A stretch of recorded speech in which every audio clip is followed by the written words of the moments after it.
تو کہنے لگے کہ میں جب وہاں گیا تو میں شراب کی طرف نہیں گیا، حالانکہ لوگ پیتے ہیں بہت زیادہ. وجہ کیا ہے کہ ایک واقعہ اپنی آنکھوں سے دیکھ لیا تھا، اس کے بعد شراب سے نفرت. وہ واقعہ یہ دیکھا کہ کہیں کسی گورے نے شراب کے نشے میں کسی بے گناہ خاتون کو، وہ گورا نہیں سوری بلیک گورا تھا، گورے کی بھی دو قسمیں، ایک بلیک گورا اور ایک کالا وائٹ گورا، تو وہ بلیک والا گورا تھا. اب آپ کہیں گورا بھی اور بلیک بھی ہے، تو گورے سے مراد اس کنٹری کا تھا وہ، لیکن تھا بلیک.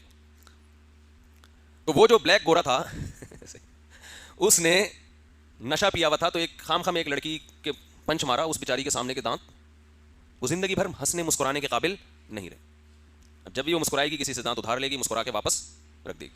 اب آپ آج کے بعد اس کے اپنے دانت نہیں ہیں.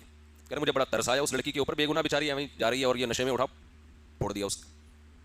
تو میں نے ان سے کہا جب انہوں نے واقعہ بتایا نا، میں نے کہا دیکھو ہمارے ہاں لوگ اس کو تو دیکھتے ہیں کہ قانون کتنا مضبوط ہے، کہ جس نے نشے میں مکہ مارا ہے، نشے میں مکہ مارا ہے، پولیس اس کو پکڑے گی، رشوت لے کے چھوڑے گی نہیں.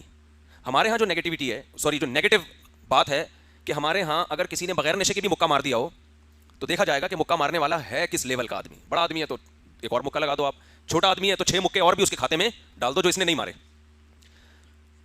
یعنی جتنے دانت ٹوٹنے کے کیس آئیں گے نا، اب قیامت تک کسی کے کھاتے میں، اس مجرم کے کھاتے میں جائیں گے. وہ جہاں بھی پولیس کو کوئی بغیر دانت کا نظر آئے گا، پولیس بلائے گی ہاں بھائی کس نے توڑا کہ پتہ نہیں، لے آؤ یار وہی ہے نا، وسیم کو اٹھا کے لاؤ بھائی وہاں سے، اس نے فلاں خاتون کے دانت توڑے تھے، لہذا اس کے بھی کس نے توڑے ہیں، وسیم نہیں توڑے ہوں گے.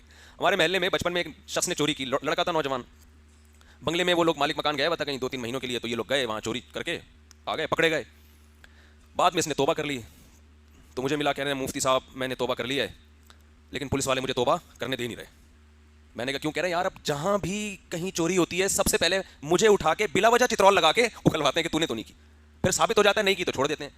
کہہ رہے وہ چترول تو سمجھ میں آ رہے تھے، یہ والے کس کام کے چترول ہیں بھائی؟ جہاں چوری ہوگی پہلے احتیاطاً احتیاطاً 8-10 چترول ہمارے لگتے ہیں. تو کہہ رہے ہیں یہ تو مجھے چور بنا رہے ہیں کہ یار جب میرے لگنے ہی ہے، ہر محلے کی چوری میرے ہی کھاتے میں ڈالنا ہے تو پھر یہی کام شروع کر دو. خیر میں نے اس کو سمجھایا اللہ کے بندے آخرت کے چترول اس سے سخت ہیں. تو یہ نیگیٹو چیز ہے ہمارے معاشرے میں کہ مجرم کو سزا نہیں ملتی، بعض دفعہ وہ چھوٹ جاتا ہے وغیرہ وغیرہ. ان کے ہاں مجرم نہیں چھوٹتا، پکڑا جائے گا. لیکن یہ کتنی پازیٹیو چیز ہے کہ جس معاشرے میں قانون کی گرفت اتنی ڈھیلی ہو اس کے باوجود بھی ایسے واقعات نہیں ہوتے، اور جس معاشرے میں قانون اتنا مضبوط ہے اس کے باوجود بھی وہ شراب پہ کنٹرول نہیں کر پا رہے. نہ اس بلیک گورے کی اس سے کوئی دشمنی، اس وائٹ گوری سے نہ اس کا ارادہ، نہ کوئی جھگڑا، صرف کھوپڑی سے ہی کام نہیں کر رہی اور ایک بے گناہ عورت کی آپ نے بتی سی نکال دی.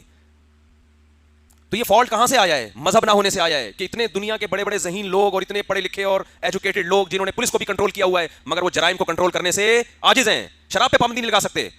دیکھ رہے ہیں کہ یار اتنا بڑا فالٹ ہے، اتنا بڑا انسانیت کے نام پہ بدنما داغ ہے یہ شراب کہ ایک آدمی پینے کے بعد ایسا بہکتا ہے کہ اسے پتہ نہیں چل رہا ہوتا کہ میں سامنے والے کے ساتھ کیا کر رہا ہوں. وہ تو شکر ہے مکہ تھا، ہاتھ میں کوئی پسٹل نہیں تھی، کوئی چاقو نہیں تھا، ورنہ گلا کاٹ دیتا اس کا. تو میں نے کہا یہ ایک نیگیٹو ہے اور ایک پازیٹو. پازیٹو یہ کہ قانون مضبوط ہے، نیگیٹو یہ کہ اتنا مضبوط ہو کے بھی ایک آدمی نے اگلے کا جبڑا پھاڑ دیا. تو انہوں نے فرمایا آگے سنے ہوا کیا؟ ہم تو اپنا تبصرہ پارسل کر دیا تھا نا. تو انہوں نے کہا آگے سنے ہوا یہ ہے کہ اس بلیک کو سزا نہیں ملی. لو بھائی کیوں نہیں ملی بھائی اس بلیک کو؟ اس بلیک گورے کو سزا کیوں نہیں ملی؟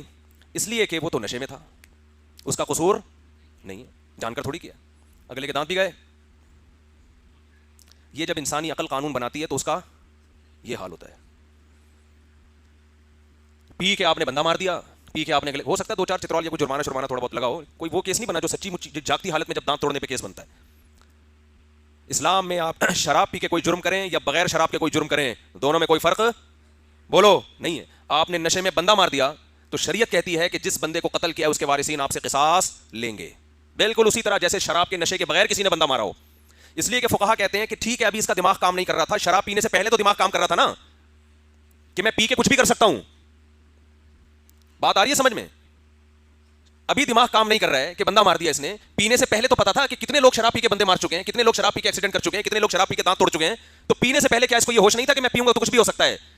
لہذا اسلام میں شراب پی کے جرم کرنا اور شراب پیے بغیر جرم کرنا ان دونوں کی نوعیت میں کوئی فرق نہیں ہے. لیکن انہوں نے اس قانون، اب میں آپ کو بتا رہا ہوں کہ ایسا قانون کیوں نہیں بنایا کہ پی کے دانت توڑنے والے کا حکم کچھ اور، بغیر پی کے دانت توڑنے والے کا حکم کچھ اور. کیونکہ خود بھی پیتے ہیں، انہیں پتا ہے کہ آج اس نے پی کے کچھ بندے کو مار دیا تو کل یہ اسمبلی میں بیٹھے ہوئے لوگوں کے ساتھ بھی ہو سکتا ہے. اس کا اصل حل یہ تھا کہ شراب پہ پابندی لگائی جائے، مگر کسی کا باپ بھی شراب پہ پابندی نہیں لگا سکتا ہے، کیونکہ پابندی لگانے کے لیے جو موٹیویشن چاہیے وہ مذہب کے علاوہ کوئی نہیں دیتا ہے. نہیں آ رہی میرا خیال ہے بات سمجھ میں. محمد صلی اللہ علیہ وسلم نے ایک دفعہ اعلان کیا تھا مدینہ کی گلیوں میں کہ شراب پر پابندی ہے.